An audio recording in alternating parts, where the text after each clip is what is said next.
Hey there, in this video we are going to rock variance analysis. I'll take you through the 4 advanced variances that you need to know. That's mix and yield, operational and planning, market size and market share, and also sales quantity and sales mix. I'll show you what those variances tell us, then we'll learn how to interpret the results and look at what they mean in the context of an exam question.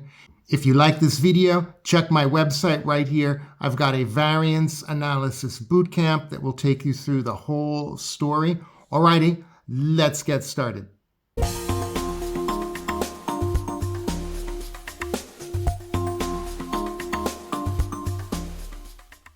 Let's dive into the advanced variances and look at 3 things. We'll look at what these variances tell us about performance. Then we'll learn how to interpret the variances. And finally, we'll look at what you might expect to see in your upcoming exam. So you are responsible for 4 of the advanced variances. That's mix and yield, operational and planning, sales mix and quantity, and market size and market share. Let's start with mix and yield. First off, mix and yield is looking at one cost, that is direct materials. And in the exam question, you'll find the story of a company that makes a product. Let's imagine we're making smoothies. And what's important to us is that this product has multiple ingredients. Let's imagine that our smoothie has 2 inputs. Berries, that's B for berries, and milk, M for milk. And we're going to go into the cost card in the question, and we're going to learn 2 things. First, we're going to learn that the berries are the more expensive of the ingredients. Milk is the less expensive of the 2. Then we're going to learn about the standard quantity. And we're going to learn that one smoothie takes 150 milliliters of berries, 150 milliliters of milk, and then if we add that up, that's the total input to make 1 unit of smoothie.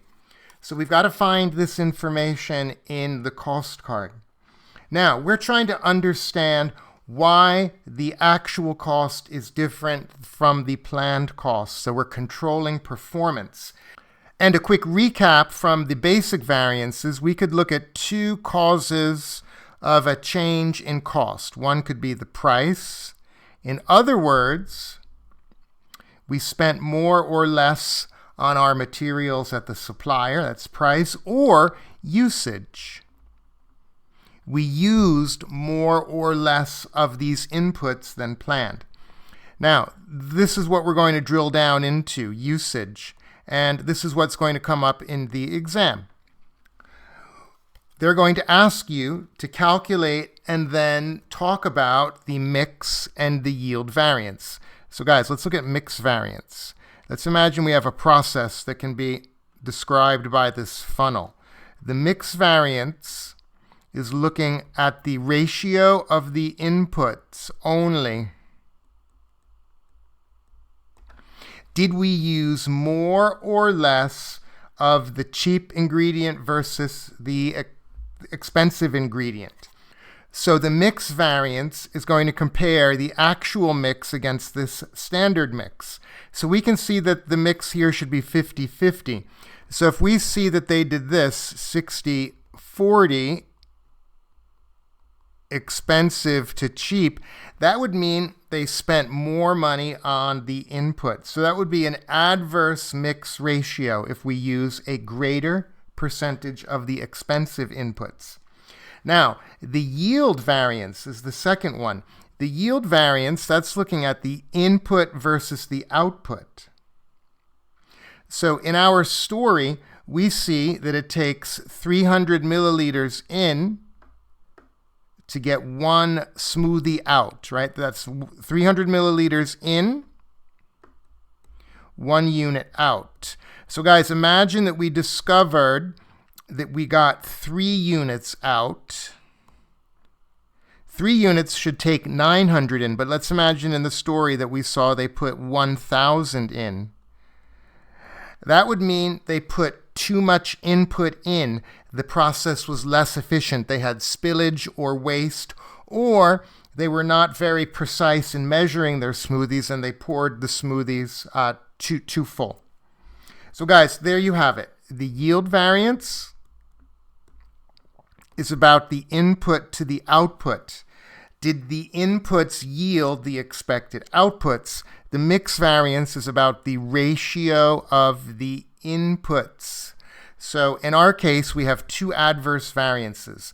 They used a greater percentage of the berries, and they also were inefficient in the production of the smoothies, and they had more waste, or they didn't measure the output properly and gave the customers a bit more. Guys, if you want to learn about the calculations, hit the link here. You can see my video on how to calculate this in more detail. Now, what to expect in your exam. Maybe you learn about a production manager who's very happy. Why is he happy, Steve? He's happy because he is earning his bonus, and his bonus is based 100% on the variances. So he is now incentivized to use more of the cheap ingredient and maybe somehow to skimp on the output. Maybe he even adds ice. So we learn that this production manager is hitting his bonus targets, earning his bonus. Then we discover a conflict, guys. Knife is the symbol of conflict with my terrible drawing here. Then we discover that there is a sales manager. Sales manager is sad because sales for the smoothies have dropped, okay? Demand for their products are dropping. So your job now in the exam would be to develop this conflict, and you're going to say that the production manager whose performance is based solely on those financial KPIs is not incentivized at all to manage quality. Because if he wants to improve his mix yield target, he would use less berries, more milk. That would hurt the flavor. So be ready for that. The production manager hitting their targets, sales manager unhappy because demand is dropping, and the changes made by the production manager are hurting the company overall. Well, how could we fix this problem? Well, let's give the production manager a broader range of KPIs. For example, we could judge the production manager also on quality. We could judge the production manager maybe on factory safety, etc. So that would be the solution that you could propose. That was mix and yield. Let's now talk about operational and planning variances. If you get this on the exam, in the story, you're going to learn about either direct materials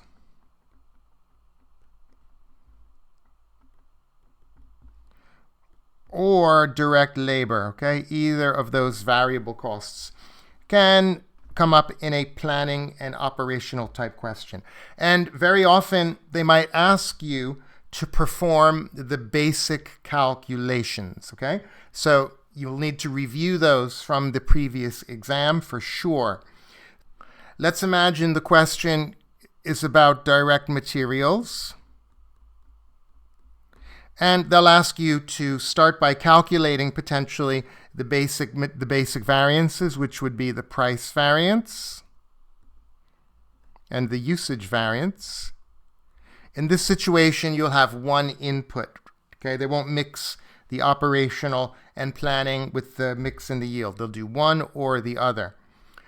So guys, then you're going to calculate these variances, and you might discover that the production manager in this situation is responsible for purchasing and for usage. And we learn that the usage variance is adverse. The price variance is adverse, okay? So this tells us that the production manager overspent on inputs and also wasted more than expected. So we're going to learn that this production manager gets a negative appraisal. And if this comes up in your exam, it's usually about fairness of this appraisal. So now the manager might say, this is not fair. And the boss asks, why is this not fair? Then you will learn in the exhibit, in the next paragraph, you'll probably learn, oh, the client requested that the product be made larger, right? There's a question about a company that makes bed sheets and pillowcases, and the customer wanted larger pillowcases, but the cost card has not been updated. And then we learn that there was a shortage of the direct material, let's say cotton, so that the global prices have gone up. So that's what you need to bring out in your discussion, that the variances are due in part to factors out of the control of the manager. So what happens next is we break each of the variances down into a planning and an operational component. And we do that by bringing in a revised standard quantity and a revised standard price. Now, guys, if you want the calculations, check the link here. I've got a video that takes you through the calculations as well. So after we perform the planning and operational calculations, we've got P, O, we might learn that it's the planning component, okay, from a standard that's not updated. The original standard used the original cost of the input. They didn't account for the change in the market. So we see an adverse planning variance. And for the usage variance, we discover that they never updated the cost card with the new size of the product. So of course, the production manager used more material. Of course, the production manager overspent.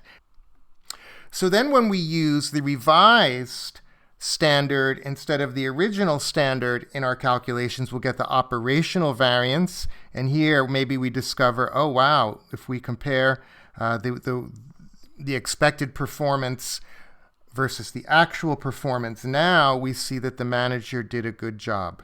Okay, so that's the conflict that you will need to bring out in your discussion if you get a question on planning and operational variances. If we move to the next two variances, we've got the market size and market share and the sales mix and the sales quantity. These often cause the most confusion, and that confusion is usually the result of not having a good grasp of the basic sales variances that were covered in the lower papers. So guys, you have to understand sales volume variance before you can understand either of these.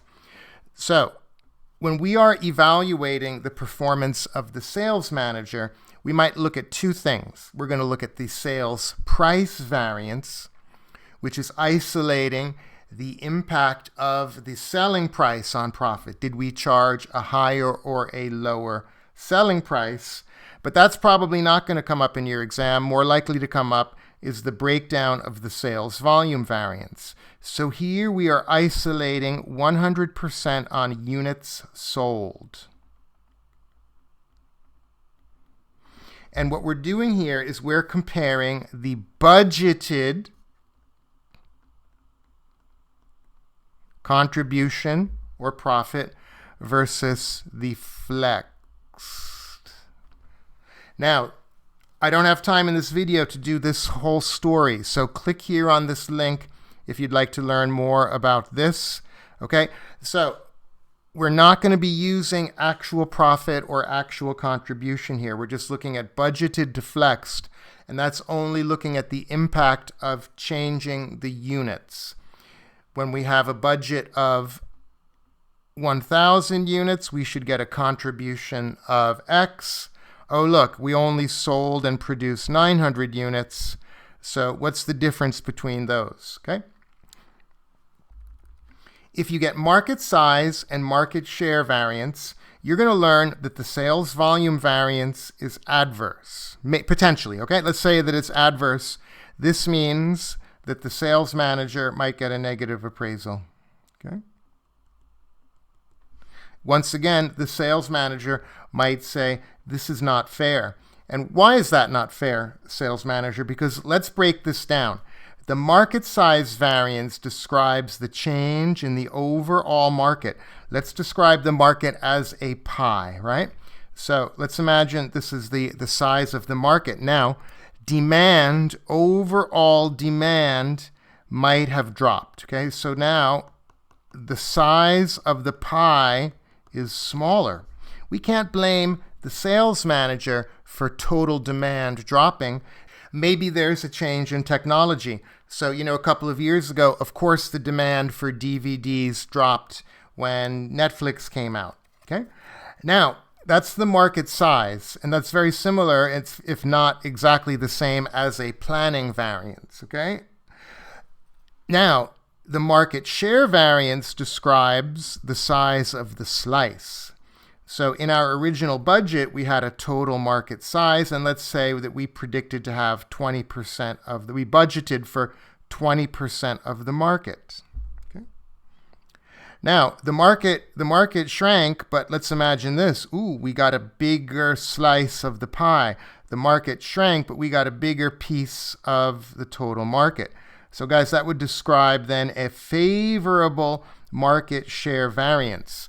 So the sales manager might say, oh, look, the market dropped. That's not due to my work, but look at this. In a declining market, I captured a greater percentage of the total market. So I feel like I did well, and I deserve some recognition for that. Guys, that's market size and market share. Okay, a drill down into the sales volume variance. Last but not least, sales mix and sales quantity. Okay, now we're going to have a story about a company that sells multiple products. Let's imagine we have a car dealership. Our dealership sells Fords and Porsches. So F for Ford, P for Porsche. Guys, which is going to be the higher contribution product? We got to identify that, right? The Porsche. And the Ford, guys, let's imagine that the Ford is the lower contribution product.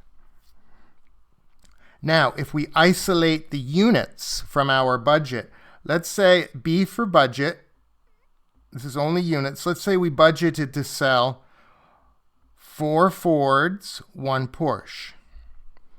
Then if we look at the actual units, let's imagine we sold 2 Porsches and 1 Ford. Okay. So now we have a situation like this, and we discover that the sales volume variance in this situation is favorable. Sales manager did something very well, generated more flexed contribution. So we would like to understand what happened. Why did that happen? Well, guys, if we look at the total number of units, we see that the budgeted units were 5, actual units, let's say 3. Okay, actual units were 4. So guys, that's telling us we sold fewer units than expected, total units. So that would be described by the adverse quantity variance, right? It's about the total number of units sold, adverse quantity. However, we have a favorable volume variance. That means that our mix variance must be favorable and greater than that adverse quantity variance. So what happened was this. We sold fewer total units, but the Porsches are a higher margin product. We only sold 3 of those, but let's just imagine if the standard contribution per unit, if this is 3 and this is 10, even though we sold fewer total units, we more than made up for that with the additional contribution of the Porsche, of selling a greater ratio of Porsches to Fords. So that's the mix variance, talking about the ratio of the high dollar to the low dollar products, the combination of the sales quantity and the sales mix variance, okay, is the sales volume variance. And that's an example of how it might show up in your exam. Ladies and gentlemen, that's a quick overview of the advanced variances. If you found this useful, if you'd like more, check out my website, stevewillistraining.com. Okay, guys, good luck on your upcoming exam.